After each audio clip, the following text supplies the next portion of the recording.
ത്വായിഫിലെ വാദിവെജ് റോഡിൽ അൽമസന എന്ന സ്ഥലത്തെ ഈ കാണുന്ന പള്ളിക്ക് മുന്നിലൂടെ കാണുന്ന ഈ ഒരു റോഡിലൂടെ പോയി കഴിഞ്ഞാൽ നമുക്ക് ചരിത്ര പ്രസിദ്ധമായിട്ടുള്ള ഒരു തോട്ടം കാണാൻ കഴിയും. മക്കയിൽ വെച്ച് ശത്രുക്കളുടെ ശല്യവും ആക്രമണവും സഹിക്കാൻ കഴിയാതെ അവസാനം റസൂലുള്ളാഹി സ്വല്ലല്ലാഹു അലൈഹി വസല്ലമ ത്വായിഫിലുള്ള തനിക്ക് വേണ്ടപ്പെട്ടവർ തന്നെ സഹായിക്കുമെന്ന് കരുതി ത്വായിഫിലേക്ക് എത്തി. അതായത് ത്വായിഫുകാർ റസൂലുള്ളാഹി സ്വല്ലല്ലാഹു അലൈഹി വസല്ലമയെ അന്ന് കല്ലെടുത്ത് എറിഞ്ഞ് ഓടിക്കുകയാണ് ചെയ്തത്. അങ്ങനെ റസൂലുള്ളാഹി സ്വല്ലല്ലാഹു അലൈഹി വസല്ലമ മതില്, അതായത് ചുറ്റുമതിൽ കെട്ടിയിട്ടുള്ള ഒരു തോട്ടത്തിൽ കയറി അഭയം തേടി. റബിയായുടെ മക്കളായ ഉത്ബയുടെയും ഷൈബയുടെയും തോട്ടമായിരുന്നു അത്. ആ തോട്ടത്തിൽ എത്തുന്നതുവരെ റസൂലുള്ളാഹി സ്വല്ലല്ലാഹു അലൈഹി വസല്ലമയെ ശത്രുക്കൾ ഉപദ്രവിച്ചു കൊണ്ടിരുന്നു. ആ ഒരു തോട്ടത്തിലേക്കാണ് ഞാൻ നിങ്ങളെ കൂട്ടിക്കൊണ്ടുപോകുന്നത്. തോട്ടത്തിൽ എത്തിക്കഴിഞ്ഞാൽ നമുക്കിവിടെ ഒരു പള്ളി കാണാൻ കഴിയും. പള്ളിയുടെ പേര് മസ്ജിദ് അദ്ദാസ് എന്നാണ്. റസൂലുള്ളാഹി സ്വല്ലല്ലാഹു അലൈഹി വസല്ലമയ്ക്ക് ത്വായിഫുകാരിൽ നിന്നും നേരിട്ട ഉപദ്രവം കണ്ട് ഉത്ബക്കും ഷൈബക്കും വരെ വളരെ വിഷമം തോന്നിയെന്നാണ്. അവർ രണ്ടുപേരും തങ്ങളുടെ തോട്ടത്തിലെ ജോലിക്കാരനായ അദ്ദാസ് എന്നവരെ രഹസ്യമായി വിളിച്ചുകൊണ്ട് ലേശം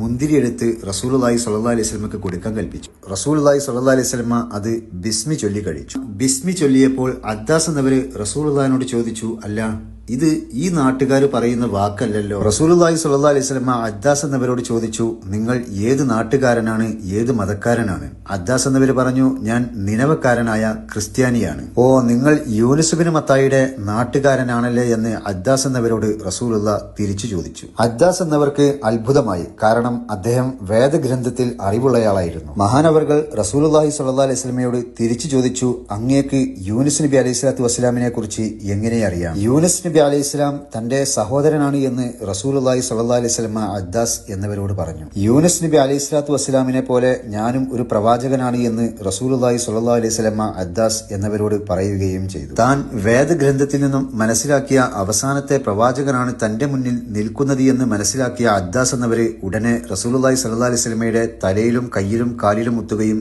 സത്യവാചകം ചൊല്ലി മുസ്ലിമാകുകയും ചെയ്തു.